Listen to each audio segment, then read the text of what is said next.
Bienvenue dans l'Angle droit, une émission du barreau de Nantes. Dans ce nouvel épisode, Maître Chloé Rajalu va nous rappeler quelques règles à respecter pour faire des travaux dans son appartement, tout en restant bien avec sa copropriété.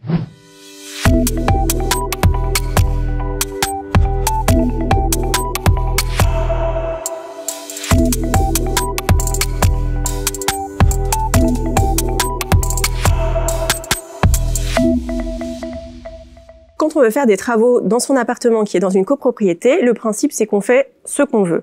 Attention toutefois à respecter certaines règles pour pas avoir de difficultés avec le syndicat des copropriétaires. Il y a essentiellement 4 points à ne pas perdre de vue. Premièrement, quand on est en copropriété, il y a des parties communes qui sont la propriété de l'ensemble des copropriétaires. Elles sont souvent définies par le règlement de copropriété. La plupart du temps, ça correspond aux grosses œuvres de l'immeuble, donc la charpente, les planchers, les canalisations qui traversent les appartements.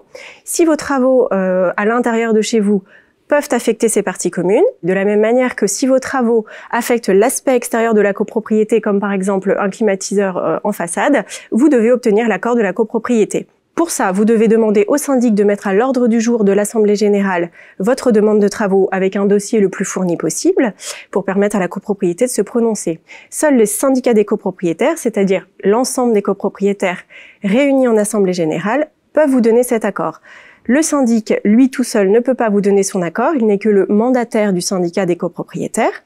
Et le syndicat des copropriétaires, en dehors de l'Assemblée générale, ne peut pas vous donner son accord. Il existe un règlement de copropriété auquel on doit se référer également.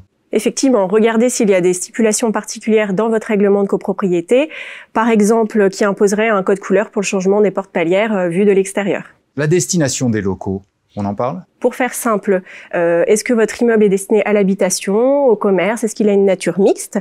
Pour ça, vous pouvez notamment vous référer à votre règlement de copropriété qui souvent définit la destination de votre immeuble. Et donc, par exemple, s'il est prévu une destination d'habitation pour votre immeuble, vous ne pouvez pas transformer votre appartement en hôtel. Est-ce qu'il y a un dernier point de vigilance à observer ?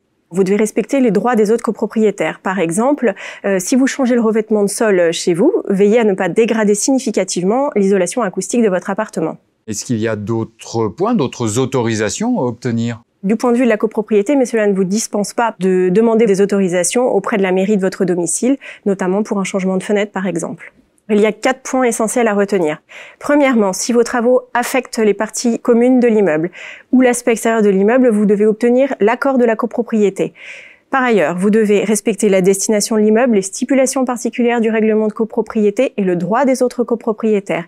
Sachez que si vous ne respectez pas l'une de ces 4 règles, vous vous exposez à ce que le syndicat des copropriétaires demande la remise en état de votre appartement dans son état antérieur.